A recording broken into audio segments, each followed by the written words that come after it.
എന്നെ വിചാരപ്പെടുത്തുന്ന ഒരു കാര്യം ഇതാണ്.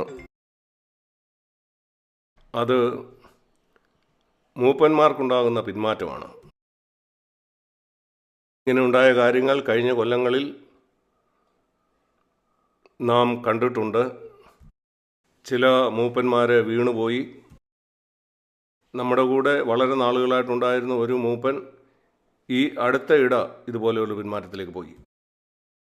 ഒരു പിന്മാറ്റവും പെട്ടെന്ന് നടക്കുന്നതല്ല. ആരും വളരെ പെട്ടെന്ന് വീണുപോകുന്നതല്ല. എപ്പോഴും അത് വളരെ സാവകാശം നടക്കുന്നതാണ്. നാം ദൈവശബ്ദത്തിന് ചെവി കൊടുക്കുന്നവരാണെങ്കിൽ ദൈവം നമുക്ക് മുന്നറിയിപ്പ് തരും. മിക്കപ്പോഴും അത് സംഭവിക്കുന്നത് യേശുവിനേക്കാൾ പ്രധാനപ്പെട്ടതായിട്ട് മറ്റ് കാര്യങ്ങൾ പ്രധാനപ്പെട്ടതാകുമ്പോഴാണ്. ലോകത്തിലുള്ള ഒരു പൊളിറ്റിക്സ് ആകാം, അത് തിരഞ്ഞെടുപ്പുകളാകാം, അത് പിന്മാറ്റത്തിൻ്റെ ഒരു തുടക്കമാകാം.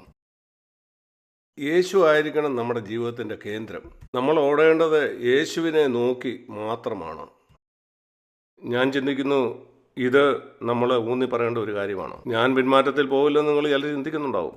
നിൽക്കുന്നുവെന്ന് തോന്നുന്നവരാണ് വീഴാതിരിക്കാൻ കൂടുതൽ ശ്രദ്ധിക്കേണ്ടത്. ആ വചനം നമുക്കെല്ലാവർക്കും വളരെ പ്രധാനപ്പെട്ടതാണ്. നമ്മളെ ദൈവം തൻ്റെ ശിഷ്യന്മാരായിട്ടാണ് വിളിച്ചിരിക്കുന്നത്. യേശു പറഞ്ഞു, നാം അവൻ്റെ ശിഷ്യന്മാരായി തീരണമെങ്കിൽ നമ്മുടെ അപ്പനെയോ അമ്മയോ സഹോദരനെയോ സഹോദരിയോ മക്കളെയോ ഭാര്യയെയോ എല്ലാവരെയും സഭയിലുള്ള സഹോദരന്മാരെക്കാളും നാം തമ്മിൽ സ്നേഹിക്കുന്നതിനാൽ കൂടുതൽ അവനെ സ്നേഹിക്കണം. ആരും നമ്മുടെ ഫേവറേറ്റ് ആയിരിക്കാൻ പാടില്ല. യേശു ആയിരിക്കണം എപ്പോഴും നമ്മുടെ മുന്നിൽ. നമുക്കെല്ലാം അറിയാമല്ലോ യേശു പറഞ്ഞ മറ്റൊരു വ്യവസ്ഥ. നമ്മുടെ ജീവിതത്തിൻ്റെ എല്ലാ ദിവസവും ഒരൊഴിവൊഴിവില്ലാതെ നാം നമ്മുടെ ക്രൂശ് വഹിക്കണം. അതിനർത്ഥം ഞാൻ എൻ്റെ മുൻഗണനകളിൽ മരിക്കണം. എൻ്റെ തിരഞ്ഞെടുപ്പ്, എൻ്റെ താല്പര്യങ്ങൾ, ഇങ്ങനെയുള്ള എല്ലാ കാര്യത്തിലും ഞാൻ മരിക്കണം. എല്ലാ ദിവസവും നമ്മുടെ ജഡത്തെ ഒറ്റ അടി കൊണ്ട് നമുക്ക് കൊല്ലാൻ കഴിയുമെങ്കിൽ യേശു ഇങ്ങനെ പറയുകയില്ലായിരുന്നു. യേശുവിനെ അനുഗമിക്കാനായിട്ട് എല്ലാ ദിവസവും ക്രൂശ് എടുക്കണമെന്ന്. അതുകൊണ്ട് ഇത് വ്യക്തമാണ്, ഒരടി കൊണ്ട് നമ്മുടെ സ്വയത്തെ നമുക്ക് കഴിയുകയില്ല. അത് നമ്മുടെ മനോഭാവമാകണം. ഗലാത്യർ 5:24 ക്രിസ്തുവിനുള്ളവർ ജഡത്തെ അതിൻ്റെ രാഗമോഹങ്ങളോടുകൂടി ക്രൂശിച്ചിരിക്കുന്നു. നമുക്കറിയാം നമ്മുടെ ജഡം ജീവിച്ചിരിക്കുന്നു. അതിൻ്റെ അർത്ഥം ഇതാണ്, ഞാൻ സ്ഥിരമായിട്ട് തീരുമാനിച്ചു എൻ്റെ ജഡത്തെ ഞാൻ കൊല്ലും. അത് വിവാഹം കഴിക്കുന്ന പോലാണ്. എനിക്ക് ദൈവം തന്ന സ്ത്രീയെ വിവാഹം കഴിക്കാനായിട്ട് ഞാൻ ഒരു ദിവസം തീരുമാനിച്ചു. എന്നാൽ അവളെ എല്ലാ ദിവസവും സ്നേഹിക്കണം. എല്ലാ ദിവസവും അവളോട് വിശ്വസ്തയായിരിക്കണം. നിങ്ങൾ ഗൗരവമുള്ളൊരു ഭർത്താവാണെങ്കിൽ എല്ലാ ദിവസവും നിങ്ങൾ അവളെ ഉത്സാഹിപ്പിക്കും. അങ്ങനെയാണ് നമ്മുടെ വിവാഹ ജീവിതം നമ്മൾ മുന്നോട്ട് കൊണ്ടുപോകുന്നത്. ഞാൻ ചിന്തിക്കുന്നു, അനേക വിവാഹ ജീവിതങ്ങളിൽ അവരുടെ ആദ്യ നാളുകളിൽ അവർ തമ്മിൽ വളരെ സ്നേഹിക്കുന്നു. കാലം കഴിയുന്നതനുസരിച്ച് അവരുടെ സ്നേഹം വർദ്ധിച്ചു വരണം. എന്നാൽ കാലം കഴിയുന്നതനുസരിച്ച് പലപ്പോഴും പിന്മാറ്റത്തിലേക്കാണ് വരുന്നത്. കർത്താവിനോടുള്ള ബന്ധത്തിലും പലപ്പോഴും ഇതുപോലാണ്. അത് എല്ലാ ദിവസമുള്ള ഒരു കാര്യമാണ്. എന്നാൽ പൗലോസ് പിന്നെയും മുന്നോട്ട് പോയി തൻ്റെ അനുഭവത്തെക്കുറിച്ച് ഇവിടെ പറയുന്നു. അവൻ എല്ലാ ദിവസവും നല്ല പറയുന്നു. 2 കൊരിന്ത്യർ 4 അധ്യായത്തിൽ അവിടെ അവന് ഇങ്ങനെ പറയുന്നു. 2 കൊരിന്ത്യർ 4 അവനിവിടെ പറയുന്നത്, അതിൻ്റെ 4 വാക്യത്തിൽ, ദൈവപ്രതിമയായ ക്രിസ്തുവിൻ്റെ തേജസ്സുള്ള സുവിശേഷം ഞങ്ങളിൽ കാണപ്പെടുന്നു. അത് ഞങ്ങളിൽ നടക്കേണ്ടതിന് അവൻ പറയുന്നു. 2 കൊരിന്ത്യർ 4:10 നമ്മളിങ്ങനെ വായിക്കുന്നു, ക്രിസ്തുവിൻ്റെ ജീവൻ ഞങ്ങളുടെ ശരീരത്തിൽ വെളിപ്പെടേണ്ടതിന് യേശുവിൻ്റെ മരണം ഞങ്ങളുടെ മർത്യ ശരീരത്തിൽ എപ്പോഴും വഹിക്കുന്നു. അത് എല്ലാ ദിവസവുമല്ല, അത് 7 ദിവസവും 24 മണിക്കൂറുമാണ്. അതാണ് ലൂക്കോസ് 9:23 പറയുന്നത്, എന്നെ അനുഗമിക്കണമെങ്കിൽ എല്ലാ ദിവസവും എൻ്റെ ക്രൂശെടുത്ത് എന്നെ അനുഗമിക്കണം. പൗലോസ് പറയുന്നു, ഞാൻ കണ്ടെത്തി ഈ മനോഭാവം എനിക്ക് 24 മണിക്കൂറും ആവശ്യമാണ്. അതിൻ്റെ ഫലം എന്താണെന്ന് 2 പ്രാവശ്യം അവൻ പറയുന്നുണ്ട്. ഒന്നാമത്, അങ്ങനെ യേശുവിൻ്റെ ജീവൻ ഞങ്ങളുടെ ശരീരത്തിൽ വെളിപ്പെടുന്നു. അതാണ് നമ്മുടെ ലക്ഷ്യം. നമ്മുടെ ലക്ഷ്യം പ്രസംഗിക്കുന്നതോ അല്ലെങ്കിൽ സഭ പണിയുന്നതോ അതെല്ലാം രണ്ടാമത്തെ കാര്യമാണ്. നമ്മുടെ ലക്ഷ്യം യേശു ക്രിസ്തുവിൻ്റെ ജീവൻ നമ്മുടെ ശരീരത്തിൽ കൂടെ വെളിപ്പെട്ടു വരണം. നമ്മൾ ആളുകളെ നോക്കുന്നത്, സ്ത്രീകളെ നമ്മൾ നോക്കുന്നത്, പണത്തെ നമ്മൾ നോക്കുന്ന വിധം, നമ്മുടെ കൂട്ടുവിശ്വാസികളെ നമ്മൾ നോക്കുന്ന വിധം, നമ്മുടെ കൂട്ടുമൂപ്പന്മാരെ നമ്മൾ നോക്കുന്ന വിധം, അവരെ നമുക്ക് തുല്യരായിട്ട് കാണുന്നത്, പിന്മാറ്റത്തിൽ പോയവരെ നമ്മൾ നോക്കുന്ന വിധം, പരീശന്മാരെ നോക്കുന്ന വിധം, ഈ പരീശന്മാരെ യേശു എങ്ങനെ കണ്ടോ അതുപോലെ തന്നെ കാണുന്നത്. അവിടെ നമ്മൾ ബലഹീനരാകേണ്ട ആവശ്യമില്ല. നാം ബാബിലോണിനെ കാണുന്ന വിധം, ഇന്ന് നമ്മൾ കാണുന്ന ബാബിലോണിയ ക്രിസ്ത്യാനിത്വത്തെ, യേശുവിൻ്റെ കാലത്തെ അവൻ്റെ കാലത്തുണ്ടായിരുന്ന ആ കളങ്കിത മതത്തെ അവൻ നോക്കിക്കണ്ട വിധം. പിന്നെയും അവൻ പല കാര്യങ്ങളെ പറഞ്ഞു പോവുകയാണ്. അവിടെ 2 കൊരിന്തി 4:11 അവിടെ ഈ കാര്യം പിന്നെയും എടുത്ത് അവൻ പറയുകയാണ്. അത് 10-ാം വാക്യത്തിൽ പറയുന്നു, പിന്നെയും 11-ാമത്തെ വാക്യത്തിൽ എടുത്തു പറയുന്നു. അവൻ പിന്നെയും ഊന്നി പറയാണ്, ഈ ഒരു കാര്യം ഒരിക്കൽ നാം എടുക്കുന്ന ഒരു തീരുമാനമല്ല, അത് പിന്നെ കളയുക. അങ്ങനെയല്ല, അങ്ങനെയാണ് പിന്മാറ്റം വരുന്നത്. 10ഉം 11ഉം വാക്യങ്ങളിൽ ജീവിക്കുന്ന ഒരാൾ ഒരിക്കലും പിന്മാറ്റത്തിലേക്ക് പോകുകയില്ല. ഞാൻ നിങ്ങളെ ഉത്സാഹിപ്പിക്കുന്നു ഈ വാക്യത്തിൽ ജീവിക്കാനായിട്ട്. നിരന്തരമായിട്ട് മരണത്തിൽ ജീവിക്കുന്ന ഒരവസ്ഥയിൽ ദൈവം അതിനു വേണ്ടി കാര്യങ്ങൾ ചെയ്യും. അവൻ സാഹചര്യങ്ങൾ ഒരുക്കും. 10-ാം വാക്യത്തിൽ അതെൻ്റെ തിരഞ്ഞെടുപ്പാണ്. ഞാൻ എൻ്റെ ശരീരത്തിൽ ക്രിസ്തുവിൻ്റെ മരണം വഹിക്കും. ഇപ്പോഴും എൻ്റെ സ്വയത്തോടുള്ള എൻ്റെ മനോഭാവം അതായിരിക്കും. ഞാൻ ജനിച്ചത് മുതൽ എൻ്റെ ജീവിതത്തിൽ സംഭവിക്കുന്ന എല്ലാ കാര്യങ്ങൾക്കും കാരണം ഇതാണ്. അതെൻ്റെ സ്വയമാണ്. ഞാനതിനെ വെറുക്കുന്നു. അതിൻ്റെ എല്ലാ അഭിപ്രായങ്ങളും അതിൻ്റെ എല്ലാ ഐഡിയാസും അതെൻ്റെ ഹൃദയത്തിലേക്ക് വരുമ്പോൾ ഞാൻ ചിന്തിക്കും, ഞാനത് മറ്റുള്ളവരോട് പറയണം. സ്വയമാണത്. മാന്യതയില്ലാത്ത സ്വയം ആയിരിക്കില്ല അത്. പലപ്പോഴും അത് വളരെ മാന്യമായ സ്വയമാണ്. അതിൻ്റെ അഭിപ്രായം നാം പറയും, അതാണ് മരിക്കേണ്ടത്. നമ്മുടെ ശരീരത്തിൽ എപ്പോഴും യേശുവിൻ്റെ മരണം വഹിക്കുക. അങ്ങനെ മാത്രമേ നമ്മുടെ ശരീരത്തിലൂടെ യേശുവിൻ്റെ ജീവൻ വെളിപ്പെടുത്തുള്ളൂ. അങ്ങനെ യേശുവിൻ്റെ ജീവൻ നമ്മുടെ ശരീരത്തിൽ കൂടി വെളിപ്പെടുമ്പം ദൈവജനത്തിന് കൊടുക്കാനായിട്ട് ഒരു പ്രവചന ശബ്ദം നിങ്ങൾക്കുണ്ടാവും. അല്ലെങ്കിൽ നിങ്ങൾക്ക് ഒരു കൺകോർഡൻസ് എടുത്ത് വചനങ്ങളൊക്കെ നോക്കി ഒരു സന്ദേശം പ്രിപ്പയർ ചെയ്യാം. അല്ലെങ്കിൽ ഇൻ്റർനെറ്റിൽ ഒരു സന്ദേശം കേട്ടുകൊണ്ട് അതിലെ പോയിന്റുകളൊക്കെ നോക്കി ഒരു സന്ദേശം. അതല്ല പ്രവചന ശബ്ദം. യേശുവിൻ്റെ ജീവൻ നിങ്ങളുടെ ശരീരത്തിൽ കൂടി വെളിപ്പെടുന്നുണ്ടെങ്കിൽ എല്ലായ്പ്പോഴും ദൈവജനത്തിന് ആവശ്യമുള്ള ഒരു ദൂത് നിങ്ങൾക്ക് ഉണ്ടായിരിക്കും. അടുത്ത 50 കൊല്ലം നിങ്ങൾക്ക് ആ സന്ദേശം ലഭിച്ചുകൊണ്ടിരിക്കും. അടുത്ത 50 വർഷം നിങ്ങളവിടെ ഒരു മൂപ്പനായിരിക്കുന്നെങ്കിൽ ദൈവം വിശ്വസ്തനാണോ? ഇതെല്ലാം നടക്കുന്നത് യേശുവിൻ്റെ ജീവൻ നിങ്ങളുടെ മർത്യ ശരീരത്തിൽ കൂടി വെളിപ്പെടുന്നുണ്ടെങ്കിൽ മാത്രമേ ഉള്ളൂ. അതിനൊരു വഴി മാത്രമേ ഉള്ളൂ. എൻ്റെ സ്വയത്തിൻ്റെ മരണം ഞാൻ തിരഞ്ഞെടുക്കണം. സ്വയമെന്ന് പറയുന്നത് വളരെ ആഴത്തിലുള്ള ഒരു കാര്യമാണ്. അതൊരു ഉള്ളി പോലെയാണ്. പല അടുക്കളായി നിങ്ങൾക്കത് പൊളിച്ച് കളയാം. ഇത് പൊളിച്ച് കളയുന്നതിനെക്കുറിച്ച് ഞാൻ പല പ്രാവശ്യം പറയാറുണ്ട്. എന്നാൽ കഴിഞ്ഞ അനേക വർഷങ്ങളായി ഞാൻ കണ്ടെത്തിയ ഒരു കാര്യം, ചില ആളുകൾ ആദ്യമൊക്കെ കുറച്ച് പൊളിച്ച് കളയുക, എന്നാൽ കുറച്ച് കഴിയുമ്പോൾ അത് പിന്നെയും തിരിച്ചു വരുന്നത്. നിങ്ങൾ സൂക്ഷ്മതയുള്ളവരായി നിങ്ങൾ പൊളിച്ച് കളഞ്ഞത് പിന്നെയും തിരിച്ചു വന്നുകൂടാ. നിങ്ങൾ ഒരിക്കൽ പൊളിച്ച് കളഞ്ഞത് പിന്നെയും നിങ്ങളുടെ ജീവിതത്തിലേക്ക് വന്നുകൂടാ. ദൈവം ഈ കാര്യത്തിനായിട്ട് നമ്മളെ സഹായിക്കും. അതാണ് 11-ാം വാക്യം പറയുന്നത്. ജീവിച്ചിരിക്കുന്ന ഞങ്ങൾ എല്ലായ്പ്പോഴും മരണത്തിന് ഏൽപ്പിക്കുന്നു. അതാരാണ് ചെയ്യുന്നത്? ദൈവമാണ്. ദൈവം ഞങ്ങളെ മരണത്തിൽ ഏൽപ്പിക്കുന്നത് മറ്റാളുകൾ നിന്ദിക്കുവാനായിട്ട് അനുവദിച്ചുകൊണ്ട്, ബുദ്ധിമുട്ടുള്ള സാഹചര്യങ്ങളിലേക്ക് നടത്തിക്കൊണ്ട്, ഒരുപക്ഷെ പല പ്രയാസങ്ങൾ, ഒരുപക്ഷെ നിങ്ങളുടെ ജോലിയിൽ, നിങ്ങളുടെ സാഹചര്യങ്ങളിൽ, ഒരുപക്ഷെ സഭയിൽ പല ആളുകളാൽ നിങ്ങളെ മരണത്തിന് അവൻ വിട്ടുകൊടുക്കും. ക്രിസ്തുവിന് വേണ്ടി ഈ എല്ലാ സാഹചര്യങ്ങളിലും ഞാനിത് മനസ്സിലാക്കണം. ദൈവമാണ് എന്നെ ഈ സാഹചര്യത്തിലേക്ക് വിട്ടിരിക്കുന്നത്, മനുഷ്യനല്ല. ഞാൻ എന്നെ തന്നെ യേശുവിനായിട്ട് സമർപ്പിച്ച് കഴിയുമ്പോൾ മനുഷ്യൻ എൻ്റെ മേൽ ഒരധികാരവുമില്ല.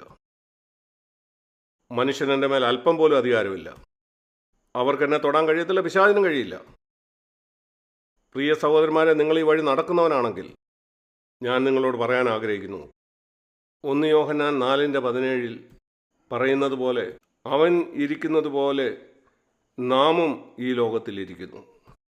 ഞാനറിയുന്നു ഈ വാക്യം എന്താണ് എൻ്റെ ജീവിതത്തിൽ ചെയ്തതെന്ന്.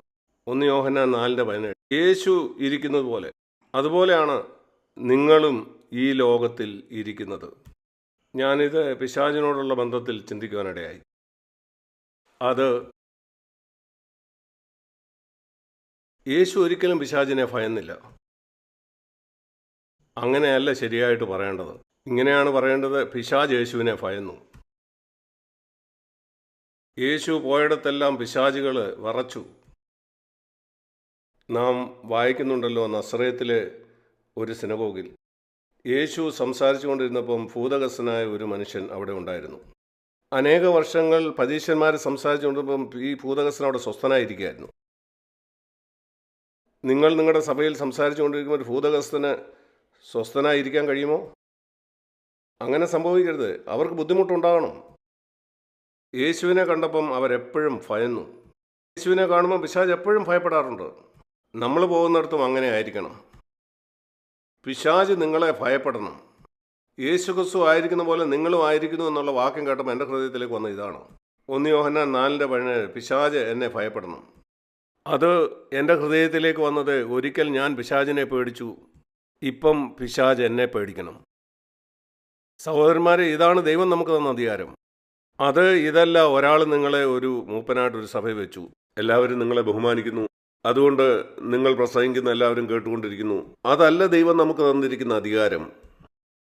പിശാച് നമ്മളെ പേടിക്കുമെന്നുള്ളതാണ് ദൈവം നമുക്ക് തന്നിരിക്കുന്ന അധികാരം. അതിന് ദൈവം നമുക്ക് തന്ന അധികാരം നാം എപ്പോഴും നിലനിർത്തണം. ആ അഭിഷേകം എല്ലാ സമയത്തും നാം നിലനിർത്തണം. എല്ലാ മൂപ്പന്മാരും, പല മൂപ്പന്മാർ ഒരു സഭയിലുണ്ടെങ്കിൽ ആ സഹോദരനെല്ലാം ചെയ്തുകൊള്ളും, അവൻ എപ്പോഴും ദൈവത്തിൻ്റെ ഒരു വചനമുണ്ട്. ഒരിക്കലും അങ്ങനല്ല. നിങ്ങളെല്ലാവരും ദൈവവചനത്തിനായിട്ട് അന്വേഷിക്കണം. ഒരാളായിരിക്കാം മിക്ക സമയത്തും പ്രസംഗിക്കുന്നത്, എന്നാൽ നാം അത് അന്വേഷിക്കണം. ഞായറാഴ്ച രാവിലെ നമ്മൾ പ്രസംഗിക്കുന്നതല്ല ദൈവത്തിൻ്റെ വചനം. നിങ്ങളൊരു മൂപ്പരാണെങ്കിൽ സഭയിൽ വരുന്ന എല്ലാ ആളുകളിലെയും നിങ്ങൾക്ക് ഉത്തരവാദിത്തമുണ്ട്. അതുകൊണ്ട് നാം ഒന്നാമത് ദൈവത്തിന് അവൈലബിൾ ആയിരിക്കണം. അവൻ എന്താ നമ്മളോട് പറയുന്നതെന്ന് കേൾക്കാൻ. 2 കൊരിന്ത്യർ 4:11 പിന്നെയും പറയുകയാണ്: യേശുവിൻ്റെ ജീവൻ ഞങ്ങളുടെ മർത്യശരീരങ്ങളിൽ വെളിപ്പെടേണ്ടതിന് ഞങ്ങൾ ഞങ്ങളെ തന്നെ മരണത്തിൽ ഏൽപ്പിക്കും. ഈ 2 വാക്യങ്ങളും ഈ ഒരു കാര്യത്തിന് വേണ്ടിയാണ്. അത് ഊന്നി പറയുന്നത് ആത്യന്തികമായിട്ട് യേശുവിൻ്റെ ജീവൻ നമ്മുടെ ശരീരത്തിൽ വെളിപ്പെടണം. യേശുവിൻ്റെ ജീവിതം, അത് എന്തിനെ പറ്റിയാണ് പറയുന്നത്? യേശു ഈ ഭൂമിയിൽ ജീവിച്ചതിനെ പറ്റിയാണ്. അത് സ്വർഗത്തിലുള്ള യേശു ക്രിസ്തു അല്ല, ഭൂമിയിൽ ജീവിച്ച യേശു ക്രിസ്തുവിൻ്റെ ജീവൻ. അവൻ 33.5 വർഷം ഇസ്രായേലിൽ ജീവിച്ചു. ആ ജീവിതമാണ് എൻ്റെ മർത്യശരീരത്തിലൂടെ വെളിപ്പെട്ട് വരേണ്ടത്, എൻ്റെ ഈ ജഡശരീരത്തിൽ. അവിടുന്ന് അവൻ അതിൻ്റെ അടുത്ത ഘട്ടത്തിലേക്ക് കടക്കുകയാണ്.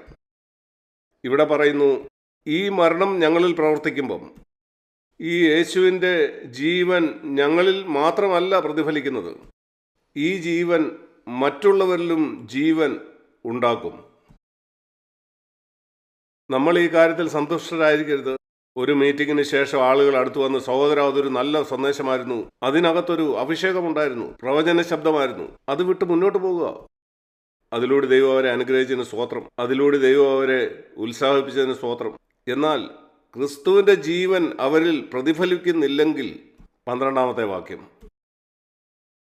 നമ്മൾ അഭിഷേകമുള്ള സന്ദേശങ്ങൾ പറഞ്ഞാലും നമ്മൾ കുറവുള്ളവരാണ്. ഇതായിരിക്കണം നമ്മുടെ ലക്ഷ്യം. എന്നിലൂടെ യേശുവിൻ്റെ ജീവൻ വെളിപ്പെടണം. എന്നെ കേട്ടുകൊണ്ടിരിക്കുന്നവരുടെ ജീവിതത്തിൽ അത് സംഭവിക്കണം. അതൊന്നാമത് എന്നിൽ സംഭവിക്കണം.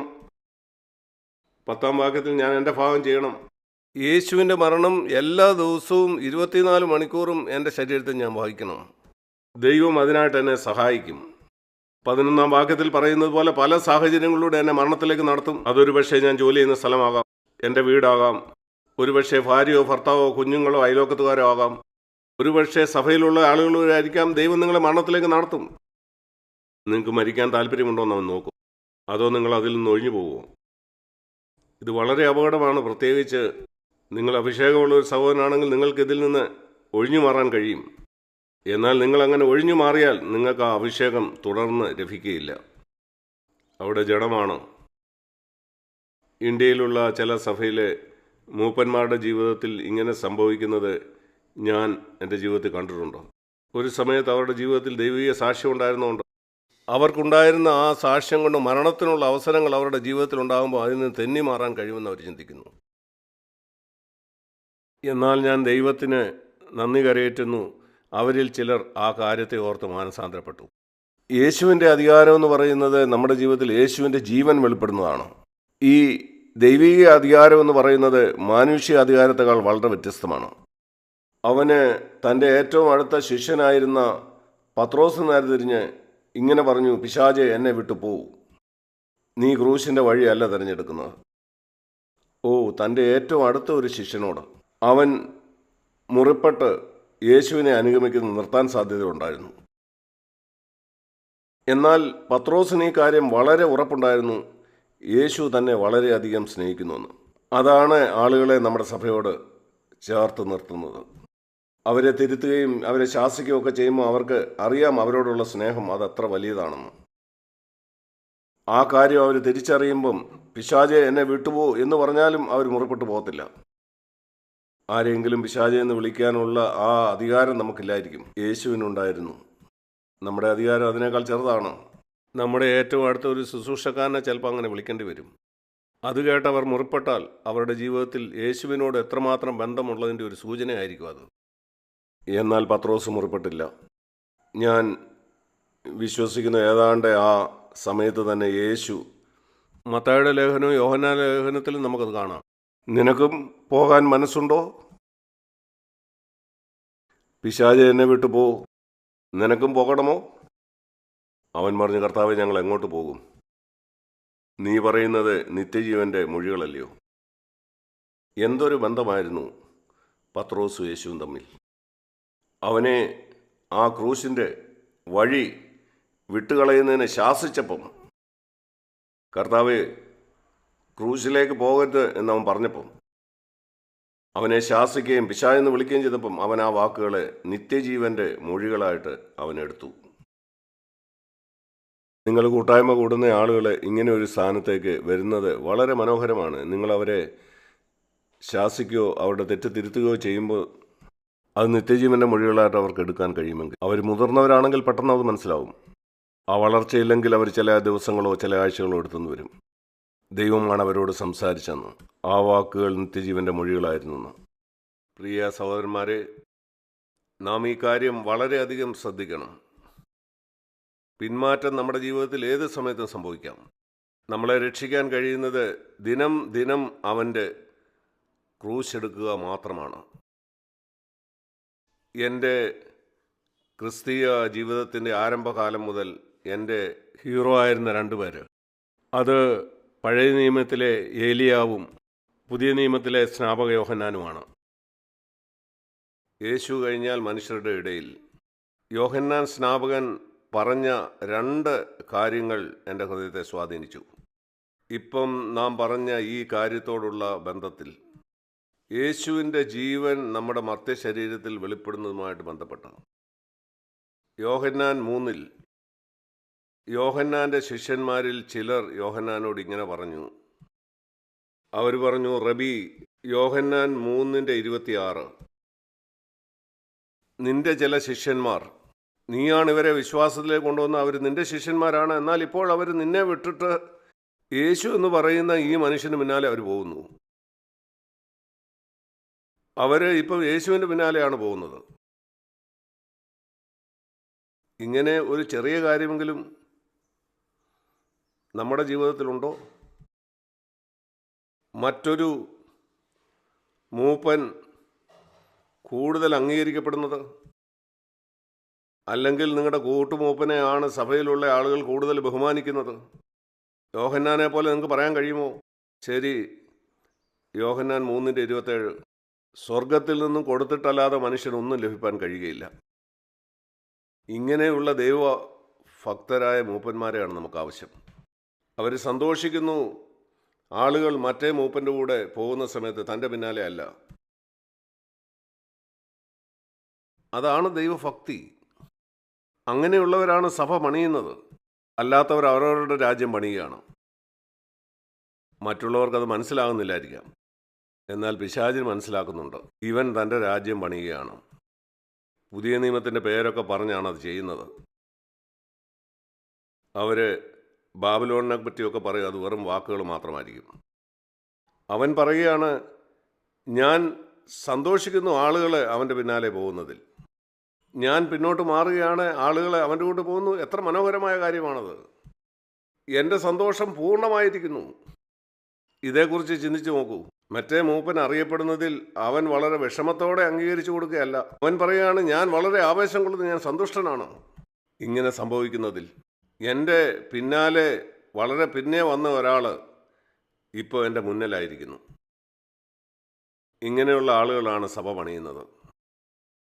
ഞാൻ ആഗ്രഹിക്കുന്നു CFCയിലുള്ള എല്ലാ മൂപ്പന്മാരും ഇങ്ങനെ ആയിരിക്കണമെന്ന്. ഇതാണ് ഒരു യഥാർത്ഥ പിതാവിൻ്റെ ലക്ഷണം. നാം പിതാക്കന്മാരായിരിക്കണം. ഞാൻ ഇന്ത്യയിലുള്ള മൂപ്പന്മാരോട് പറയാനുണ്ട്, നിങ്ങൾ പിതാക്കന്മാരാണ്. എന്നോട് പറയുക, പിതാക്കന്മാരായിരിക്കുന്ന നിങ്ങൾ സന്തോഷിക്കുകയില്ലേ നിങ്ങളുടെ മക്കൾ നിങ്ങളെക്കാൾ മുന്നോട്ട് പോയാൽ വിദ്യാഭ്യാസത്തിൻ്റെ കാര്യത്തിലോ വിവേകത്തിലോ അതുപോലെ പ്രസംഗിക്കാനുള്ള കഴിവുകൊണ്ടോ അല്ലെങ്കിൽ നിങ്ങളെക്കാൾ അധികം അവർ അംഗീകരിക്കപ്പെടുകയോ ചെയ്യുമ്പം അത് നിങ്ങളിൽ അസൂയയുടെ ഒരു കണിയെങ്കിലും ഉണ്ടാക്കുമോ? ഇല്ല. കാരണം നിങ്ങളൊരു പിതാവാണ്. സഭയിലുള്ള ഒരു സഹോദരൻ നിങ്ങളെക്കാളും കൂടുതൽ അംഗീകരിക്കപ്പെടുമ്പം നിങ്ങളുടെ ഹൃദയത്തിൽ ഒരു അസൂയ ഉണ്ടാകുന്നെങ്കിൽ, അല്ലെങ്കിൽ ഒരു പുതിയ ആളെ മൂപ്പനായിട്ട് നിയമിക്കുന്നു, നിങ്ങളവിടെ 10 കൊല്ലമായിട്ട് മൂപ്പനായിരിക്കുകയാണ്, അവനെ നിങ്ങളെക്കാൾ അധികം ആളുകൾ ബഹുമാനിക്കുന്നു, അവൻ പറയുന്നതിൽ കൂടുതൽ അഭിഷേകമുണ്ട്, നിങ്ങൾക്ക് സന്തോഷത്തോടെ പറയാൻ കഴിയുമ്പോൾ എൻ്റെ ആനന്ദം പൂർത്തിയായിരിക്കുന്നു. ദൈവത്തിന് നന്ദി, എനിക്കില്ലാത്ത ചില കാര്യം ദൈവം അവന് കൊടുത്തു. അതിൻ്റെ 30-ാം വാക്യത്തിൽ ഇങ്ങനെ പറയുന്നു, ഞാനോ കുറയണം, ക്രിസ്തു വളരണം. ഞാൻ കുറയുന്നില്ലെങ്കിൽ ക്രിസ്തു എന്നിൽ വളരുകയില്ല. വളരെ വിഷമത്തോടെ ശരി ഞാൻ കുറയാൻ തയ്യാറാണ്, അങ്ങനെയല്ല, അങ്ങനെ ആയിരിക്കരുത്. ഞാൻ കുറയുന്നതിൽ ഞാൻ സന്തോഷിക്കുന്നു, കാരണം ക്രിസ്തു എന്നിൽ വളരട്ടെ. അതാണ് നിങ്ങളുടെ ജീവിതത്തിൻ്റെ തീവ്രമായ ആഗ്രഹമെങ്കിൽ നിങ്ങളിൽ എപ്പോഴും ക്രിസ്തു വളർന്നുകൊണ്ടിരിക്കും. സഹോദരന്മാരെ, ഞാൻ പറയുന്ന ഒരു കാര്യമല്ല, ദൈവത്തിന് എൻ്റെ ഹൃദയം അറിയാം, നിങ്ങളുടെ ഹൃദയം അറിയാം, നിങ്ങളുടെ ഹൃദയത്തിൻ്റെ തീവ്രമായ ആഗ്രഹം ഇതാണോ എന്നും അറിയാം. അത് ഞാനോ കുറയണം. ഞാൻ കുറഞ്ഞാൽ നന്നായിരിക്കുമെന്നല്ല, ഞാൻ നിശ്ചയമായിട്ടും കുറയണം. അതായിരിക്കണം എൻ്റെ ഹൃദയത്തിൻ്റെ തീവ്രമായിട്ടുള്ള ആഗ്രഹം. അങ്ങനെ യേശു എന്നിൽ വളരണം. അങ്ങനെ നിങ്ങൾ മുന്നോട്ട് പോയാൽ നിങ്ങൾ എവിടെ ചെല്ലുമെന്ന് ഞാൻ കാണിച്ചു തരാം. യോഹന്നാൻ്റെ സുവിശേഷം 1-ാം അധ്യായത്തിൽ യോഹന്നാൻ്റെ സുവിശേഷം 1-ാം അധ്യായത്തിൽ അവർ യോഹന്നാൻ സ്നാപകൻ്റെ അടുത്ത് എത്തി അവനോട് പറഞ്ഞു, യോഹന്നാൻ 1:20, നീയാണോ വരാൻ പോകുന്ന മശിഹ? അവൻ പറഞ്ഞു, അല്ല. നീ ഏലിയാവാണോ? അവസാന കാലത്തെ വരാൻ പോകുന്ന ഏലിയാവാണോ നീ? സത്യത്തിൽ യേശു പറഞ്ഞു, യഹൂദന്മാർ അംഗീകരിക്കുന്നെങ്കിൽ വരാൻ പോകുന്ന ഏലിയാവ് അവൻ തന്നെയെന്ന്. നീ ഏലിയാവാണോ? അല്ല. ആവർത്തന പുസ്തകം 18-ാം അധ്യായത്തിൽ പറയുന്ന വരാൻ പോകുന്ന ആ പ്രവാചകൻ നീയാണോ? അല്ല. പിന്നെ നീ ആരാണ്? ആ ഉത്തരം ഞാൻ ഇഷ്ടപ്പെടുന്നു. 23-ാം വാക്യം, ഞാനൊരു ശബ്ദമാണ്. നിങ്ങൾക്ക് എത്ര പേർക്ക് അങ്ങനെ ആണ് സഹോദരന്മാരെ? ഒരു ശബ്ദം മാത്രമായിട്ട് അറിയപ്പെടാൻ. ഇന്നത്തെ കാലത്ത് യൂട്യൂബും വീഡിയോയും അങ്ങനെയുള്ള പല കാര്യങ്ങൾ അവൈലബിൾ ആയിരിക്കുമ്പം നമ്മളൊരു ശബ്ദം മാത്രമായിരിക്കാനായിട്ട് ആഗ്രഹിക്കത്തില്ല. ഒരു ശബ്ദം മാത്രമായിരിക്കാനായിട്ടുള്ള ആഗ്രഹം എനിക്കില്ലെങ്കിൽ നിങ്ങളിലുള്ള അഭിഷേകം വർദ്ധിക്കില്ല.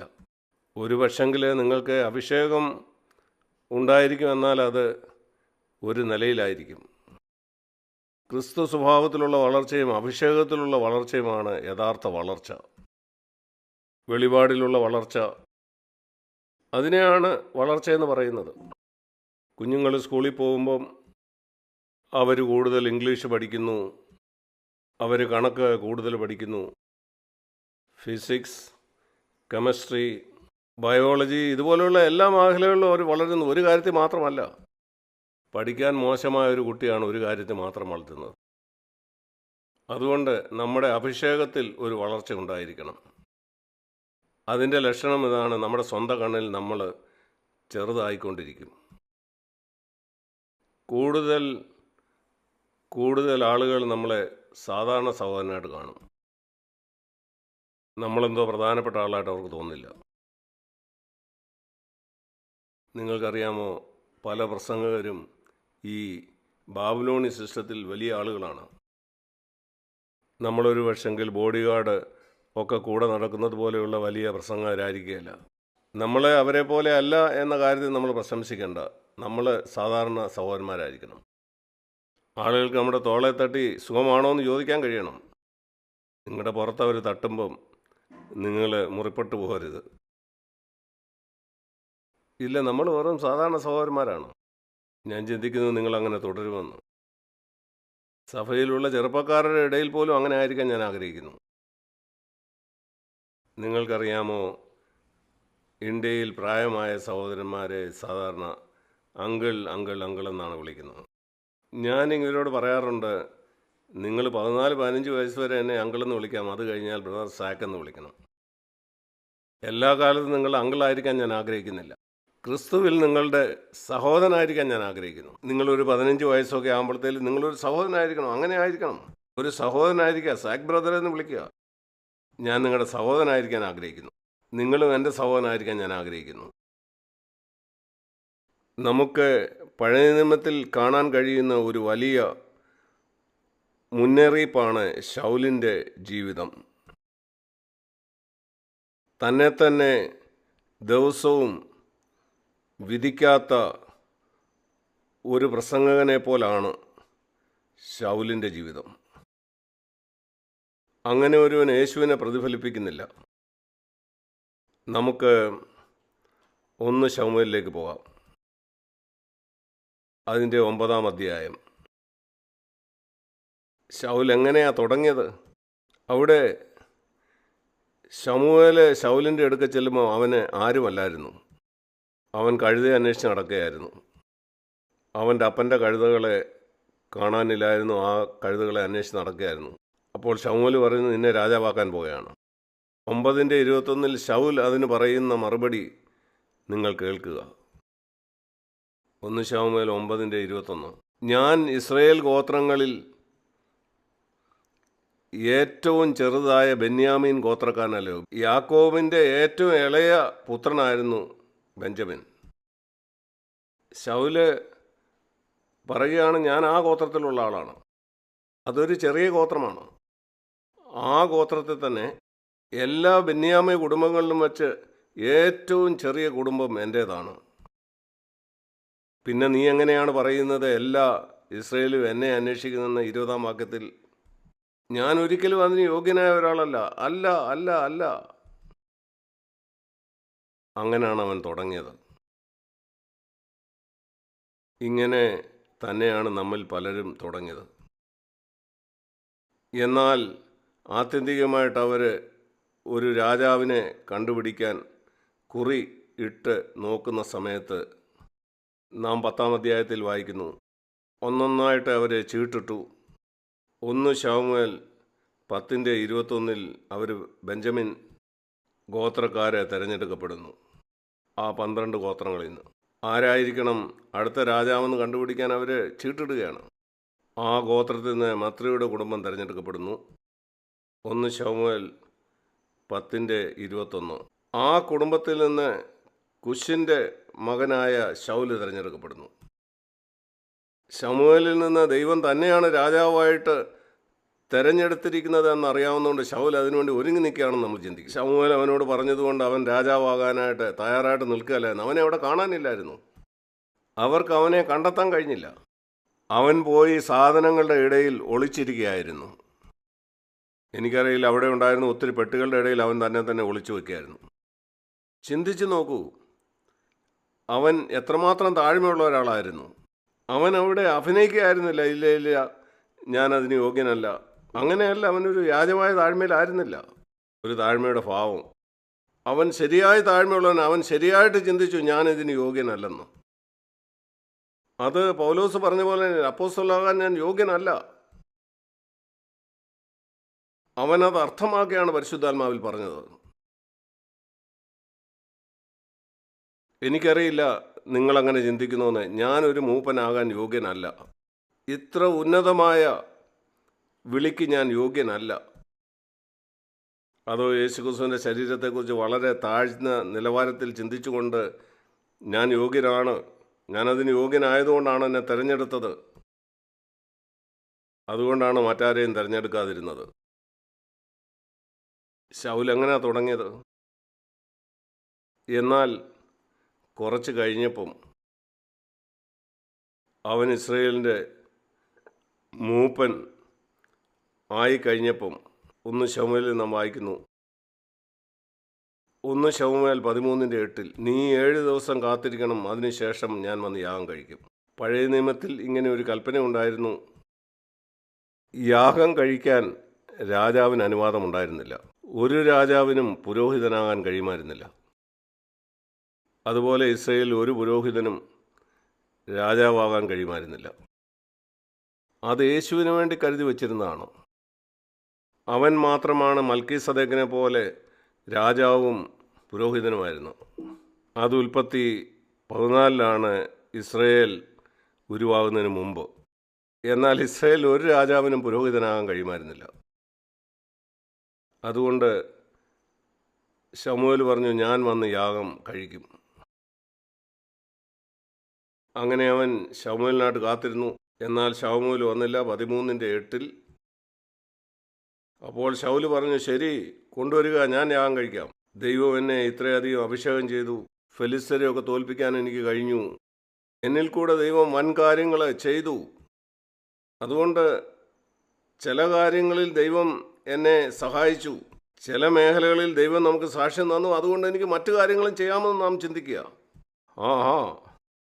അവൻ്റെ അതിര് അവൻ ലംഘിച്ച് പോയി. ദൈവം നമുക്ക് ചുറ്റും ഒരു അതിര് വരച്ചിട്ടുണ്ട്. രാജാവിന് ഒരു അതിരുണ്ട്, അതുപോലെ പുരോഹിതനും ഒരു അതിരുണ്ട്. നമുക്ക് ഓരോരുത്തർക്കും ചുറ്റും ഒരു അതിരുണ്ട്. പൗലോസ് അത് മനസ്സിലാക്കി. അതുകൊണ്ട് അവൻ മറ്റുള്ളവരുടെ അതിരിലേക്ക് പോയില്ല. അവനിങ്ങനെ ചിന്തിച്ചില്ല, ദൈവം എന്നെ അനുഗ്രഹിച്ചിരിക്കുന്നു, അതുകൊണ്ട് എനിക്ക് വേറെ അതിരിലേക്ക് പോകാമെന്ന്. ചില പ്രത്യേക മേഖലകളിൽ ദൈവം നമ്മളെ പ്രത്യേകമായിട്ട് അനുഗ്രഹിച്ചിരിക്കുമ്പം നമുക്ക് നമ്മളെ തന്നെ ചെറുതായിട്ട് കാണുക എന്നുള്ളത് വളരെ പ്രയാസമാണ്. അതാണ് ശൗലിന് സംഭവിച്ചത്. ഇത് നമ്മുടെ ഉപദേശത്തിനായിട്ടാണ് എഴുതിയിരിക്കുന്നത്. അതുകൊണ്ട് അവൻ അവകാശമില്ലാത്ത ആ ബലി അവൻ അർപ്പിച്ചു. അപ്പോൾ തന്നെ ശമൂവേൽ അവിടെ എത്തി. 10 മിനിറ്റ് മുമ്പ് ശമൂവേൽ വരുവാൻ ദൈവം അനുവദിച്ചിരുന്നെങ്കിൽ ശൗലിനെ പരിശോധിക്കാനായിട്ട് ശമൂവേലിനെ ദൈവം താമസിപ്പിച്ചു. നമ്മളെ പരിശോധിക്കാനായിട്ടും ദൈവം പല കാര്യങ്ങൾ ചെയ്തെന്ന് വരും. ശൗൽ അതിൽ തോറ്റുപോയി. നീ എന്താണ് ചെയ്തതെന്ന് ശമൂവേൽ ചോദിക്കുന്നു. ശമൂവേലിനോട് ചില ഒഴിവുകൾ പറയുന്നു. നമ്മൾ തെറ്റായിട്ടൊരു കാര്യം ചെയ്യുമ്പോൾ നമ്മളെ തന്നെ നീതീകരിക്കാനായിട്ട് ചില ഉപായങ്ങൾ പറയുന്നു. ശൗല് ചെയ്തതുപോലെ സ്വയ നീതീകരണങ്ങൾ പരീശൻ്റെ ഒരു ലക്ഷണമാണത്. ലൂക്കോസ് 16:15 നിങ്ങൾ നിങ്ങളെ തന്നെ മനുഷ്യൻ്റെ മുമ്പാകെ നീതീകരിക്കുന്നു, അത് ദൈവത്തിന് അറുപ്പാണ്. ഈ വാക്യം ഓർത്തിരിക്കുക. നിങ്ങൾ ചില കാര്യങ്ങൾ തെറ്റായി ചെയ്തെന്ന് നിങ്ങൾ അറിയുമ്പം, മനുഷ്യൻ്റെ മുമ്പാകെ നിങ്ങളെ തന്നെ നീതീകരിക്കുമ്പം, അത് മൂടി വെക്കാനായിട്ട് ചില ഒഴിവുകൾ കണ്ടെത്തുമ്പം, അത് ദൈവത്തിന് അറപ്പായിട്ടുള്ള ഒരു കാര്യമാണ്.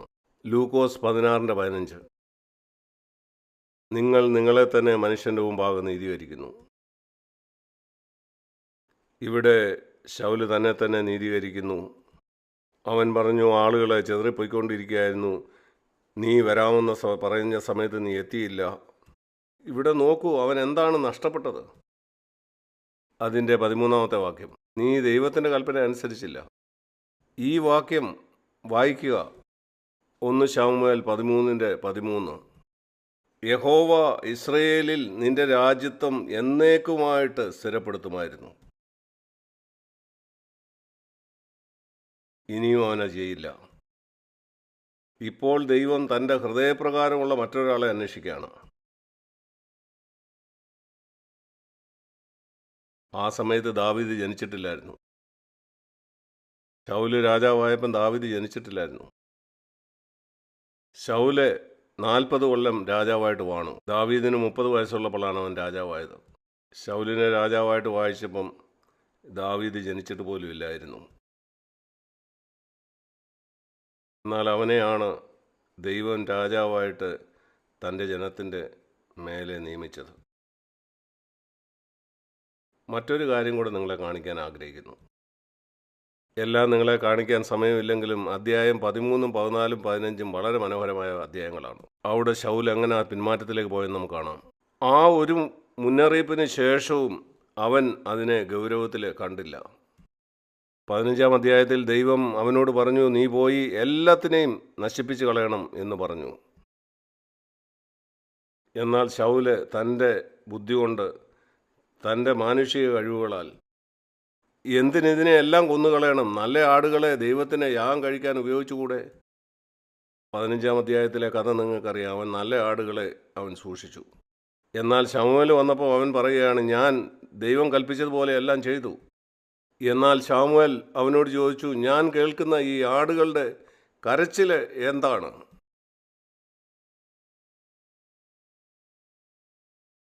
ശമൂവേലിൻ്റെ ഈ വാക്കുകൾ നിങ്ങൾ ശ്രദ്ധിക്കുക.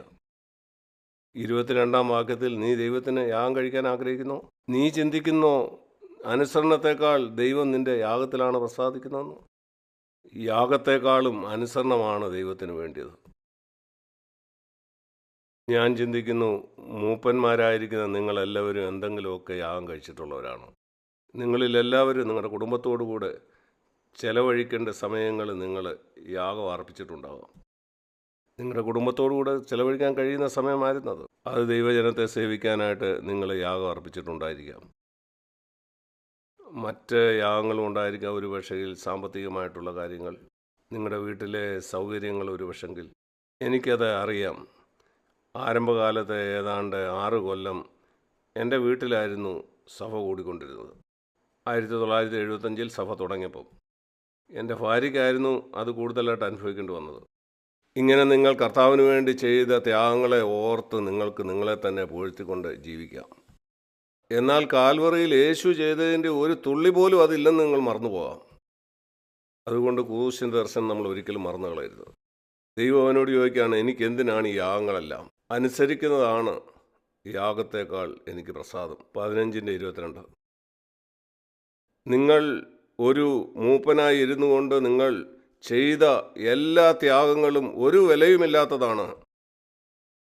നിന്റെ കണ്ണുകൊണ്ട് ഒരു സ്ത്രീയെപ്പോലും മോഹിക്കരുത് എന്ന ദൈവത്തിൻ്റെ കൽപ്പന നിങ്ങൾ അനുസരിക്കുന്നില്ലെങ്കിൽ.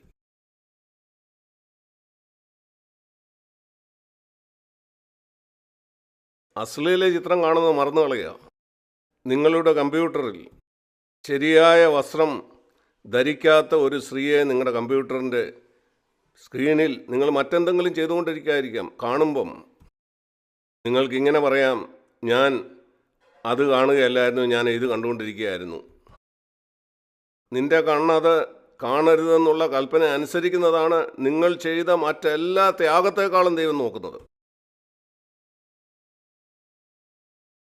കോപിക്കരുതെന്നുള്ള കൽപ്പന നിങ്ങൾ അനുസരിക്കാതെ ഇരിക്കുമ്പം നിങ്ങൾ കുറ്റക്കാരനാവുകയാണ്. മത്തായി 5:22 മുതൽ. എന്നാൽ നിങ്ങൾ പിന്നെയും കോപിക്കുമ്പോൾ നിങ്ങൾ കൂടുതൽ പാപം ചെയ്യുകയാണ്. അത് പിന്നെയും നിങ്ങളുടെ ഹൃദയത്തിൽ സൂക്ഷിക്കുമ്പോൾ നിങ്ങൾ നരകത്തിലേക്ക് പോകാൻ യോഗ്യനാണ്. കോപിക്കരുത് എന്നുള്ള കൽപ്പന അനുസരിക്കുന്നത് നമ്മുടെ ഹൃദയത്തിലുണ്ടാകുന്ന ലൈംഗിക ചിന്ത ഈ മേഖലയിൽ അനുസരിക്കുന്നില്ലെങ്കിൽ അത് ആണ് ഒരു മൂപ്പനായി നിങ്ങൾ ചെയ്യുന്ന മറ്റെല്ലാ ത്യാഗത്തെക്കാളും ദൈവത്തിന് പ്രധാനപ്പെട്ടത്. നിങ്ങൾക്ക് നഷ്ടപ്പെട്ടു പോയ അഭിഷേകം തിരിച്ചു വേണമെന്ന് ഗൗരവത്തോടെ ആഗ്രഹിക്കുന്നവരോടാണ് ഞാൻ പറയുന്നത്. നിങ്ങളുടെ ജീവിതത്തിൽ ദൈവത്തിൻ്റെ ഇഷ്ടം നിറവേറ്റാൻ ആഗ്രഹിക്കുന്നവരോട്. ഞാൻ ചിന്തിക്കുന്നു നിങ്ങളെല്ലാവരും അങ്ങനെയാണെന്ന്. ഇവിടെ ശൗലിൻ്റെ കാര്യത്തിൽ അവസാനം ശമൂവേലിനോട് ദൈവം ഇപ്രകാരം പറഞ്ഞു. ശമൂവേൽ 16-ാം അധ്യായത്തിൻ്റെ 1-ാം വാക്യം, ഞാൻ അവനെ തള്ളിക്കളഞ്ഞിരിക്കുന്നു. ശൗലിനെ ശമൂവേൽ വളരെ ഇഷ്ടപ്പെട്ടിരുന്നു. ദുഃഖകരമായ കാര്യം ഇതാണ്. 1 ശമൂവേൽ 15:35. ദൈവം ശൗലിനെ കുറിച്ച് അനുതപിച്ചു. ശൗലിനെ ഒരു രാജാവ് ആക്കിയതിൽ. ദൈവത്തിന് ഇതൊക്കെ മുമ്പേ അറിയാമായിരുന്നെങ്കിലും ദൈവം നമ്മുടെ നിലയിലേക്ക് ഇറങ്ങി വന്ന് സംസാരിക്കുന്നതാണിങ്ങനെ. ഞാൻ ദൈവത്തോട് പറഞ്ഞു, കർത്താവേ, എന്നെക്കുറിച്ച് ഒരിക്കലും ഇങ്ങനെ എഴുതരുത്, നീ എനിക്ക് ഈ ഉത്തരവാദിത്വം തന്നുകൊണ്ട് നീ ദുഃഖിക്കുന്നെന്ന്. ദൈവമേ, ഒരിക്കലും സംഭവിക്കരുത്, ദൈവമേ, ഒരിക്കലും അങ്ങനെ സംഭവിക്കരുത്. അതിന് പകരം ഞാൻ എല്ലാം നഷ്ടപ്പെടുത്തും, എൻ്റെ ശുശ്രൂഷ പോലും. എനിക്കെൻ്റെ കർത്താവിനെ പ്രസാദിപ്പിച്ചാൽ മാത്രം മതി. അതാണ് എൻ്റെ ശുശ്രൂഷയെക്കാളും പേരിനേക്കാളും എല്ലാം എനിക്ക് പ്രധാനപ്പെട്ടത്. അതെല്ലാം കുപ്പയാണ്. എനിക്ക് വേണ്ടി തന്നെ കൊടുത്ത് അവനെ പ്രസാദിപ്പിക്കുക, അതായിരിക്കണം നമ്മുടെ ആഗ്രഹം. എന്നെ തിരഞ്ഞെടുത്തതിൽ ഇന്നോ നിത്യതയിലോ ഒരിക്കലും ദൈവത്തിൻ്റെ ഹൃദയത്തിന് എൻ്റെ കാരണം ദുഃഖമുണ്ടാകാനായിട്ട് ഞാൻ അനുവദിക്കില്ല. സഹോദരന്മാരെ, ഇതായിരിക്കണം നമ്മുടെ ആഗ്രഹം. കർത്താവിൻ്റെ ഒരു ദാസൻ എന്ന നിലയിൽ അല്ല ഞാൻ ദൈവത്തോടുകൂടെ നടന്ന് അവനുമായിട്ടുള്ള എൻ്റെ ബന്ധം. അതിതാണ്. ഞാൻ ഒന്നാമതായിട്ട് യേശുവിൻ്റെ കാന്തയാണ്. അതാണ് എനിക്ക് ഒന്നാമത്. ഞാൻ ചിന്തിക്കുന്നു നിങ്ങൾക്കും അങ്ങനെയാണെന്ന്. ഞാൻ ഓർക്കുന്നു, മഠയനായിട്ടുള്ള ഒരു CFC എൽഡർ ഇന്ത്യയിലുള്ളതാണ്. അദ്ദേഹം സഭയിൽ എഴുന്നേറ്റ് നിന്ന് ഇങ്ങനെ പറഞ്ഞു, ഞാൻ മൽക്കീസദേക്കിൻ്റെ ക്രമപ്രകാരമുള്ള ഒരു പുരോഹിതനാണ്. ഞാൻ അദ്ദേഹത്തോട് പറഞ്ഞു, സഹോദര, നീ അവരോടും പറഞ്ഞോ, നിങ്ങളും മൽക്കീസദേക്കിൻ്റെ ക്രമപ്രകാരം പുരോഹിതന്മാരാണെന്ന്. മൽക്കീസദേക്കിൻ്റെ ക്രമപ്രകാരമുള്ള മഹാപുരോഹിതൻ യേശു മാത്രമാണ്. നമ്മൾ ഓരോരുത്തരും പുരോഹിതന്മാരും രാജാക്കന്മാരുമാണ്. നമ്മളെപ്പോഴും സൂക്ഷ്മതയുള്ളവരായിരിക്കണം. മൂപ്പന്മാരെന്ന തലത്തിൽ നമ്മൾ മറ്റു സഹോദരന്മാരെക്കാൾ ഒരു പടി മുന്നിലാണെന്ന് പറയാതിരിക്കാൻ. ഞാൻ എപ്പോഴും ഊന്നി പറയാറുള്ള ഒരു കാര്യം, സഭയിലുള്ള അധികാരം അതൊരിക്കലും മുകളിൽ നിന്ന് താഴേക്ക് കൊടുക്കുന്ന ഒരു കാര്യമല്ല. അത് താഴെ നിന്നുള്ള അംഗീകാരമാണ്. അത് മുകളിൽ നിന്ന് കൊടുക്കുന്നതല്ല, താഴെ നിന്ന് അംഗീകരിക്കപ്പെടുന്നതാണ്. ഞാൻ ബാംഗ്ലൂരിലെ സഭയിൽ പരസ്യമായി ഇത് പറഞ്ഞിട്ടുണ്ട്. നിങ്ങൾക്ക് എന്നിൽ വിശ്വാസമില്ലെങ്കിൽ ഞാൻ നിങ്ങളുടെ മൂപ്പനല്ല. ഇവിടെയുള്ള ഒരാടെയും മൂപ്പനായിരിക്കാനുള്ള ആഗ്രഹം എനിക്കില്ല. നിങ്ങൾ എന്നെ അംഗീകരിക്കുന്നെങ്കിൽ ഞാൻ നിങ്ങൾക്ക് ഉപദേശം തരാം. എനിക്ക് നിങ്ങളുടെ മേലെ അധികാരം നടത്താൻ താല്പര്യമില്ല. ഇത് ചെയ്യണം, അത് ചെയ്യണോ, അങ്ങനെയൊന്നും. ഞാൻ നിങ്ങളോട് ഉപദേശം പറയുന്നത് നിങ്ങളുടെ രക്ഷയ്ക്ക് വേണ്ടിയാണ്. നിങ്ങൾക്കത് കേൾക്കാം, കേൾക്കാതിരിക്കാം. നിങ്ങൾ എന്നെ കേട്ടില്ലെങ്കിൽ നിങ്ങൾ പാപം ചെയ്യുന്നില്ല എന്ന് ജോൺ വെസ്ലി പറഞ്ഞതുപോലെ, നിങ്ങൾ ദൈവത്തെ അനുസരിച്ചില്ലെങ്കിൽ പാപം ചെയ്യുകയാണ്. അതുതന്നെയാണ് എൻ്റെ മനോഭാവവും. ഞാൻ ആളുകൾക്ക് ഉപദേശം കൊടുക്കാറുണ്ട്. നിങ്ങളത് കേട്ടില്ലെങ്കിൽ പാപം ചെയ്യുന്നില്ല, ഇല്ല. ദൈവത്തെ അനുസരിച്ചില്ലെങ്കിൽ അത് പാപമാണ്. ഇത് വളരെ വളരെ പ്രധാനപ്പെട്ട കാര്യമാണ്. നിങ്ങൾ മൂപ്പനായിരിക്കുമ്പോൾ തന്നെ സാധാരണ ഒരു സഹോദരനായിരിക്കുക. ഞാൻ വിശുദ്ധന്മാരിൽ ഏറ്റവും ചെറിയവനല്ലോ എന്ന് പൗലോസ് പറഞ്ഞ പോലെ, എല്ലാ അപ്പോസ്തലന്മാരിൽ ചെറിയവൻ, എല്ലാ വിശുദ്ധന്മാരിൽ ചെറിയവൻ, പാപികളിൽ പ്രധാനി. ദൈവം തന്നെ മഹാകരുണയിൽ അവനെ വിളിച്ചു, അവന് ചെയ്യാനായിട്ട് ഒരു പ്രവൃത്തി കൊടുത്തു. അതുകൊണ്ട് പഴയ നിയമത്തിൽ ദൈവം അവർക്ക് കൊടുത്ത ഒരു മുന്നറിയിപ്പ് ഇതായിരുന്നു. അതായിരുന്നല്ലോ നമ്മൾ ചിന്തിച്ചുകൊണ്ടിരുന്നത്. പഴയ നിയമത്തിൽ മാത്രമല്ല ഈ മുന്നറിയിപ്പ് നൽകിയിരുന്നു. ദേമാസിനെ കുറിച്ച് നാം പുതിയ നിയമത്തിൽ വായിക്കുന്നു. നമ്മളിത് വായിക്കുന്നത് കൊലോസ്യ ലേഖനം 4-ാം അധ്യായത്തിലാണ്. ഒരു സമയത്ത് ദേമാസ് പൗലോസിൻ്റെ ഒരു സഹശുശ്രൂഷകനായിരുന്നു. ദേമാസ് നിങ്ങളെ വന്ദനം ചൊല്ലുന്നു. അത് 14-ാം വാക്യത്തിലാണ് വായിക്കുന്നത്. കൊലോസ്യ ലേഖനം 4:14. ലൂക്കോസും വന്ദനം ചൊല്ലുന്നു. ലൂക്കോസും ദേമാസും. ലൂക്കോസ് പൗലോസിൻ്റെ അടുത്ത ശുശ്രൂഷകനായിരുന്നു. ഇവിടെ ലൂക്കോസും ദേമാസും എന്ന് പറയുന്നു. കാരണം ഇവിടെ ലൂക്കോസിൻ്റെ അതേ നിലയിലാണ് ദേമാസിനും പറയുന്നത്. ഇതേ ദേമാസിനെ കുറിച്ച് ചില വർഷങ്ങൾക്ക് ശേഷം പൗലോസ് വളരെ ദുഃഖത്തോടുകൂടെ പറയുകയാണ്. 2 തിമോത്തിയോസ് 4:10. ദേമാസ് ഈ ലോകത്തെ സ്നേഹിച്ചിട്ട് എന്നെ വിട്ടുപോയി. എന്നെ വിട്ടുപോയി എന്നാണ് പൗലോസ് പറയുന്നത്. കാണൂ, പൗലോസിനോടൊപ്പം ശുശ്രൂഷയിലായിരിക്കുക എന്നുള്ളത് ബുദ്ധിമുട്ടുള്ള കാര്യമായിരുന്നു. പൗലോസിനോടുകൂടെ ശുശ്രൂഷിക്കാനായിട്ട് നമ്മളെ ആരെയെങ്കിലും തിരഞ്ഞെടുക്കുക എന്നുള്ളത് വലിയൊരു ബഹുമാനമായിരിക്കും. പൗലോസിനോട് ആയിരിക്കണമെങ്കിൽ ഒരു ഉന്നത നിലവാരം നമുക്കുണ്ടായിരിക്കണം. പൗലോസിന് വളരെ വിവേചനം ഉണ്ടായിരുന്നു. തൻ്റെ കൂടെ ശുശ്രൂഷിക്കുന്നവരാരായിരിക്കണം എന്നുള്ള കാര്യത്തിൽ പൗലോസിന് വളരെ നിർബന്ധമുണ്ടായിരുന്നു. ദേമാസ് ആ കാര്യത്തിനായിട്ട് തിരഞ്ഞെടുക്കപ്പെട്ടു. എന്നാൽ ഒരു ദിവസം അവനെ വിട്ടുപോയി. ഞാൻ ചിന്തിക്കായിരുന്നു എന്താണ് കാരണം. അവൻ ഈ ലോകത്തെ സ്നേഹിച്ചു എന്നാണ് വായിക്കുന്നത്. ഈ ലോകം തരുന്ന 3 കാര്യങ്ങളുണ്ട്: പണം, സുഖം, ആയാസമില്ലാത്ത ജീവിതം, അതുപോലെ ബഹുമാനം. ഒരുപക്ഷെ ദേമാസ് ഈ 3ൻ്റെ പിന്നാലെയോ അല്ലെങ്കിൽ ഏതെങ്കിലും ഒന്നിൻ്റെ പിന്നാലെയോ പോയി കാണും. ഒരുപക്ഷെ അവന് തോന്നിക്കാണും പൗലോസിൻ്റെ കൂടെ ശുശ്രൂഷ ചെയ്താൽ അധികം പണം ഉണ്ടാക്കാൻ കഴിയത്തില്ലെന്ന്. പൗലോസ് പണത്തിന് പിന്നാലെ പോകുന്ന ഒരാളായിരുന്നില്ല. പൗലോസിൻ്റെ കൂടെ നടന്നാൽ വലിയ ബഹുമാനവും കിട്ടത്തില്ലായിരുന്നു. പൗലോസ് വളരെ ഉയർന്ന നിലവാരമുള്ളവനായിരുന്നുകൊണ്ട് മറ്റാളുകൾ അവനെക്കുറിച്ച് ചിന്തിച്ചു, ഇവൻ വളരെ കർക്കശക്കാരനാണ്, അങ്ങനെ പലതും. അതുകൊണ്ട് വലിയ ബഹുമാനം കിട്ടിക്കാണില്ല. പൗലോസ് സാധാരണ ജീവിതം നടത്തുന്നവനായതുകൊണ്ട് സുഖസൗകര്യവും കിട്ടുമായിരുന്നില്ല. ഒരുപക്ഷെ ദേമാസിന് ഈ കാര്യങ്ങളൊക്കെ വളരെ വിലയേറിയതായിട്ട് മാറിക്കാണും. അങ്ങനെ അവൻ പൗലോസിനെ വിട്ടുപോയി. നമ്മളോട് തന്നെ ഈ ചോദ്യം ചോദിക്കണം: നമ്മുടെ ഹൃദയത്തിൽ സുഖകരമായ ഒരു ജീവിതത്തിനായിട്ടുള്ള ആഗ്രഹം ഉണ്ടോ? ഞാൻ എല്ലാവരാലും ബഹുമാനിക്കപ്പെടുന്ന ഒരു മൂപ്പനാണ്. ഞാൻ ആഴ്ചയിൽ 2 മീറ്റിങ്ങിന് പോകുന്നു. ഈ 2 മീറ്റിങ്ങിലും ഞാൻ ദൈവത്തിൻ്റെ വചനം സംസാരിക്കുന്നു. എന്നാൽ എനിക്ക് സുഖകരമായൊരു ജീവിത രീതി വേണം. അതെനിക്ക് വിട്ടുകളയാൻ പറ്റത്തില്ല. എനിക്ക് സുഖകരമായൊരു ജീവിത രീതി വേണം. അതുപോലെ തന്നെ എനിക്ക് കുറച്ച് പണമൊക്കെ ഉണ്ടാക്കുകയും വേണം. അതുപോലെ സഭയിൽ എനിക്ക് കുറച്ച് ബഹുമാനമൊക്കെ കിട്ടുന്നതിൽ എനിക്ക് വളരെ സന്തോഷമാണ്. അങ്ങനെയെങ്കിൽ നിങ്ങൾക്ക് അയ്യോ കഷ്ടം. പുറത്ത് നിങ്ങളൊരു പിന്മാറ്റക്കാരനാണെന്ന് ആർക്കും മനസ്സിലാകുന്നില്ലെങ്കിലും നിങ്ങളുടെ അകത്ത് നിങ്ങൾ പിന്മാറ്റത്തിലാണ്. നിങ്ങൾ വളരെ ശ്രദ്ധിക്കണം. ദേമാസ് പൗലോസിനെ വിട്ടുപോയി.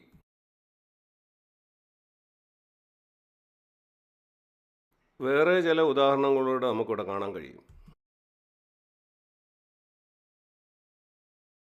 1 തീമോത്തിയോസ് 1-ാം അധ്യായത്തിൽ 19-ാം വാക്യത്തിൽ ഹുമനിയോസിൻ്റെയും അലക്സാണ്ടറുടെയും വിശ്വാസക്കപ്പൽ മുങ്ങിപ്പോയതിനെക്കുറിച്ച് അവിടെ പറയുന്നു. ആ കപ്പൽ നന്നായിട്ട് പോയിക്കൊണ്ടിരിക്കുകയായിരുന്നു. അതേതോ പാറയിലിടിച്ചു. ഞാൻ നിങ്ങളോട് പറയട്ടെ, ഞാൻ വർഷങ്ങൾ കപ്പലിൽ ജോലി ചെയ്തിട്ടുണ്ട്. കപ്പൽ ഓടിക്കുന്ന ഒരു കപ്പിത്താൻ്റെ കപ്പൽ ഒരിക്കലും ഒരു കല്ലിലിടിച്ച് തകരുകയില്ല. ഒരിക്കലുമില്ല. അവൻ അത്രയ്ക്ക് മണ്ടനല്ല. ഒരു കല്ലിൽ കപ്പൽ തട്ടുന്നെങ്കിൽ ആ കല്ല് മറിഞ്ഞിരിക്കുന്ന ഒരു കല്ലായിരിക്കും, സമുദ്രത്തിലെ വെള്ളത്തിൻ്റെ അടിയിൽ. അതുകൊണ്ട് കപ്പൽ പോകേണ്ട ഒരു വഴി അവർ നിശ്ചയിച്ചിട്ടുണ്ട്. കടലിലും വഴികളുണ്ട്. കരയിൽ നിന്ന് കപ്പൽ വിട്ടാൽ ആ കപ്പിത്താൻ എപ്പോഴും മുൻ നിശ്ചയിച്ച വഴിയിൽ കൂടെയാണ് അത് സഞ്ചരിക്കുന്നത്. അങ്ങനെ മറിഞ്ഞിരിക്കുന്ന പാറകളിൽ ഇടിക്കാതെ അവന് സഞ്ചരിക്കാൻ കഴിയും. ഈ വിശ്വാസക്കപ്പൽ തകർന്നു പോയവരുടെ കപ്പൽ എങ്ങനെയാണ് തകർന്നത്? ഹുമനിയോസിൻ്റെയും അലക്സാണ്ടറുടെയും വിശ്വാസക്കപ്പൽ എങ്ങനെയാണ് തകർന്നു പോയത്? അതവിടെ പറയുന്നുണ്ട്. 2 കാര്യങ്ങൾ 19-ാം വാക്യത്തിൽ. അവർ വിശ്വാസം കാത്തില്ല, അതുപോലെ നല്ലൊരു മനസാക്ഷിയും. അത്രേ ഉള്ളൂ. അവരുടെ കപ്പൽ മുങ്ങിപ്പോയി. മനസാക്ഷി വളരെ വളരെ പ്രധാനപ്പെട്ടതാണ്. നിങ്ങൾ ഈ കാര്യത്തിൽ അശ്രദ്ധയുള്ള ഒരാളാണെങ്കിൽ, നിങ്ങളുടെ കപ്പൽ മുങ്ങിപ്പോകരുതെന്ന് ആഗ്രഹിക്കുന്നെങ്കിൽ നിങ്ങൾ ഈ കാര്യം ശ്രദ്ധിക്കുക. മനസാക്ഷിയുടെ ഒരു ചെറിയ കുത്തൽ പോലും നിങ്ങൾ മാനസാന്തരപ്പെടണം. നാളേക്കാകട്ടെ എന്ന് വെക്കരുത്. നിങ്ങൾ ആരെയെങ്കിലും മുറിപ്പെടുത്തിയോ, അവനോട് ക്ഷമ ചോദിക്കുക. ഒരു ടെലിഫോണിൽ കൂടോ അല്ലെങ്കിൽ ഒരു ഇമെയിലിൽ കൂടോ.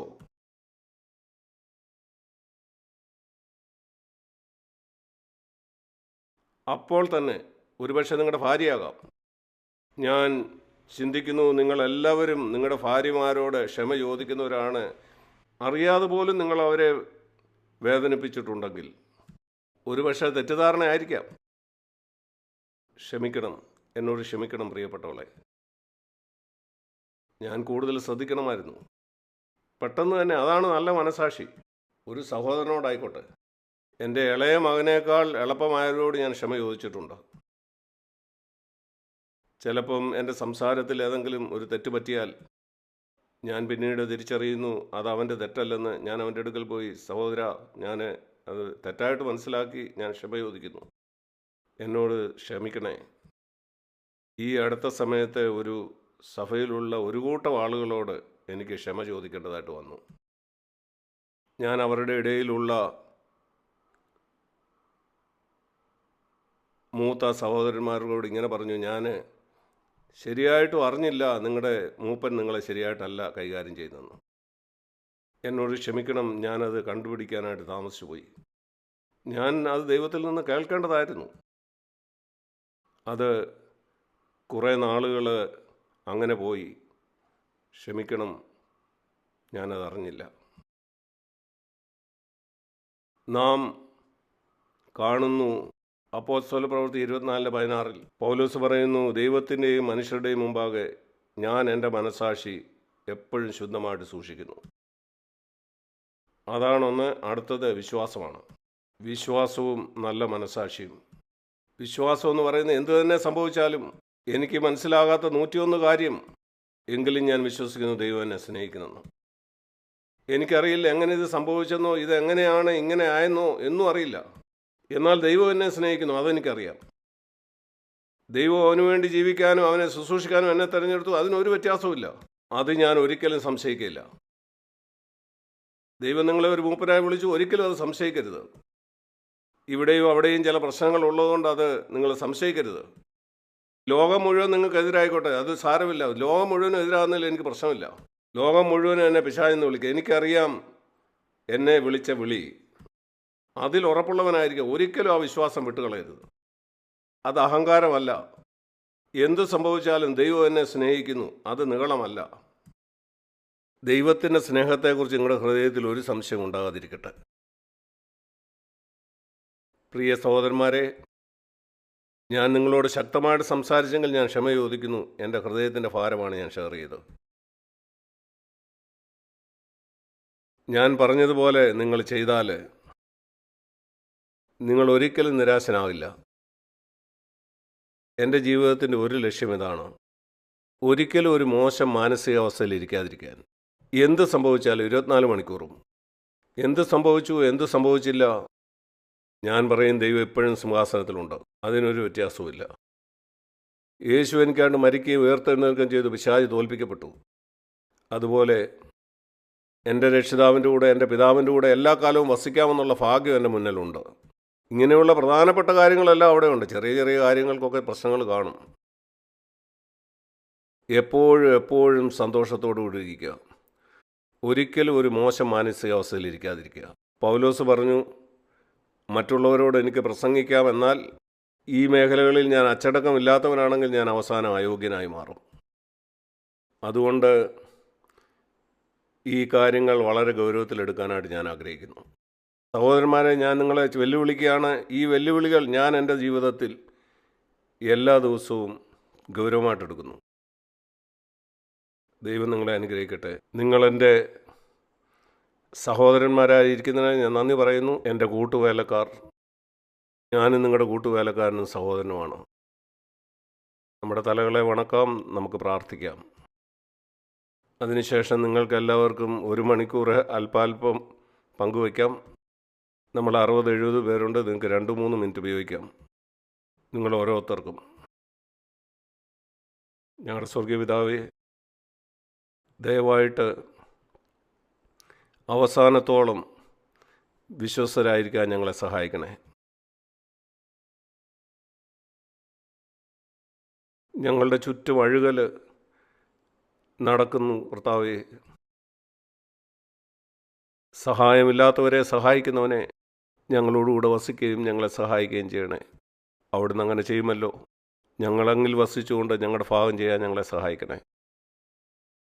കർത്താവെ, ഞങ്ങൾ കാണുന്ന ഞങ്ങളുടെ ചുറ്റും അഴുകൽ നടന്നുകൊണ്ടിരിക്കുകയാണ്.